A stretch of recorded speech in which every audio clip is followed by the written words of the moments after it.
সাধারণত অগ্রজ কবিরা অনুজ কবিদেরকে নিয়ে কোনো আলোচনা করেন, আবার অনুজ কবিরাও খুব বিখ্যাত না হলে অগ্রজ কোনো কবি নিয়ে কথাবার্তা বলেন না। এই যে বিষয়টা, এই বিষয়টা হচ্ছে একটা হীনমন্যতা। এই হীনমন্যতাকে এড়িয়ে আমরা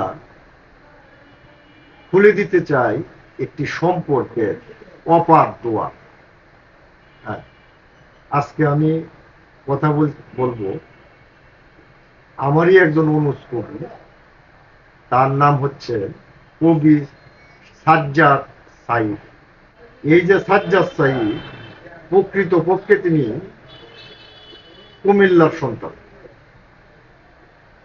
তিনি জন্মগ্রহণ করেছিলেন 1984 সালে ঢাকার যাত্রাবাড়িতে, আর এখন বসবাস করেন বগুড়া।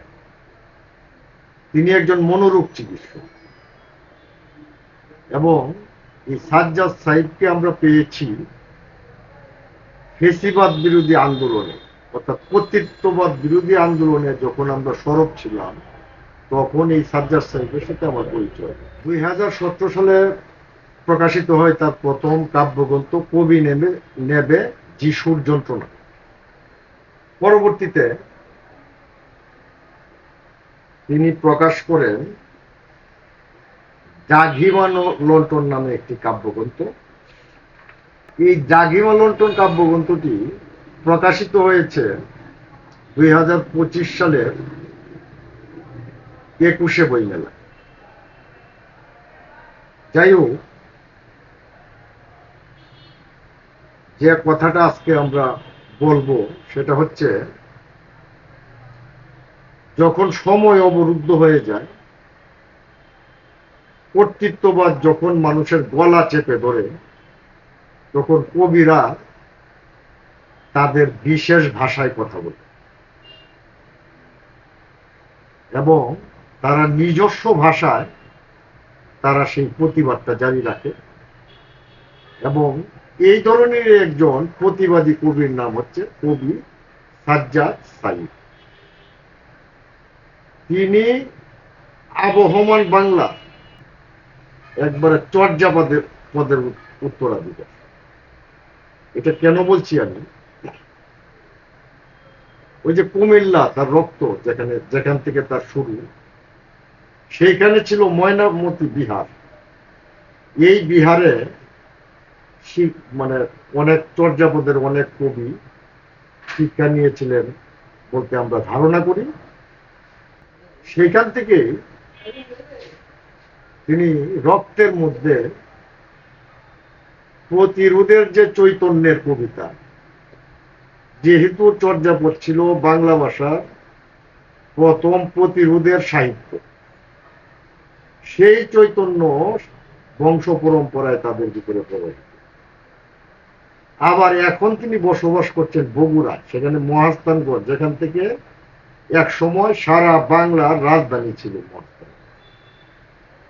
পাহাড়পুর বিহারের নাম শুনেছেন আপনারা। ওইখানে জ্ঞান বিজ্ঞান সবকিছুরই চর্চা হতে হচ্ছে। এখন এই কবি অবস্থান করছে সেখানে।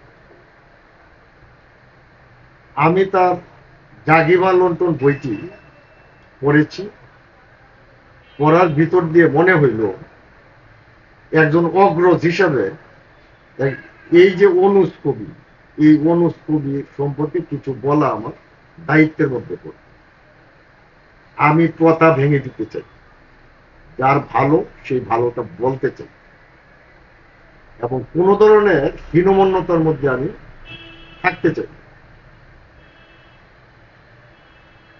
এই সাজ্জাদ সাঈদ তিনি আপাদমস্তক একজন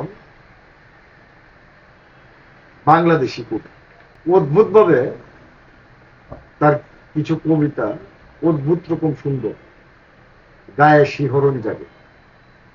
যেমন জাঘিমা লন্ঠনের 75 নম্বর পৃষ্ঠায় আছে 16 নম্বর একটি কবিতা, কবিতার সমস্ত বাক্যই বাংলাদেশ।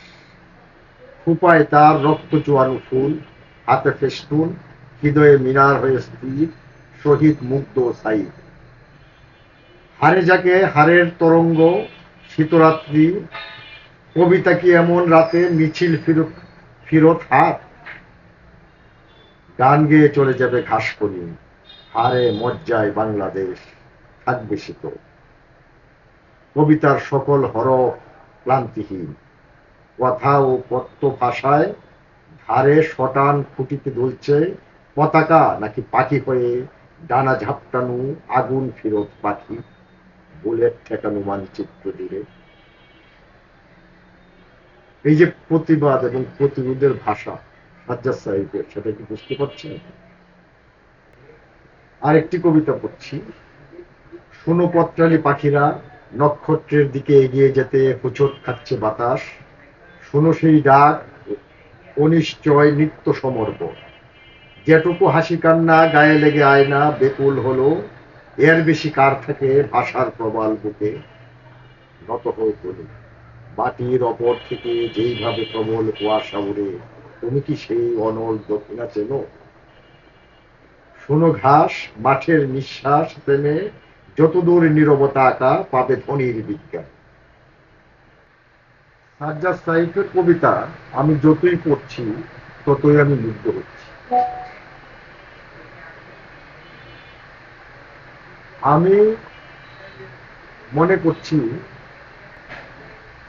বর্তমান সময়ে এই সাজ্জাদ সাহিব একজন গুরুত্বপূর্ণ কবি। কারণ তিনি আসলে প্রতিরোধের যে ভাষা এটা রপ্ত করেছেন চমৎকার ভাবে, এবং এই ভাষাটা নির্মাণ করার জন্য তার যে নিরল প্রচেষ্টা, সেই প্রচেষ্টাকে আমি সাধুবাদ জানাই। এবং আমি আশা করব সাজ্জাদ সাহিব তার মেধা, মগজ এবং মননে, তার চৈতন্যের মধ্যে যে চৈতন্যের ধারাবাহিকতা তিনি লালন করে আসছেন এই পর্যন্ত, সেটা আমৃত্যু বহন করবে। এই সাজ্জাদ সাহিব সম্পর্কে আমার যে মূল্যায়ন সেটা হচ্ছে, তিনি শতাব্দীর একটি দিগন্তে বসে এবং প্রান্তিক একটি অঞ্চলে থেকে তিনি এই দেশের গণমানুষের ভাষায় কাব্য রচনা করছেন এবং গণমানুষের কথা বলছেন। এক সময় তিনি বলতে পারেন নাই, না পারার কারণে তিনি নিজস্ব ভাষা প্রয়োগ করেছেন। এখন হয়তো আরো স্পষ্টভাবে বলবেন।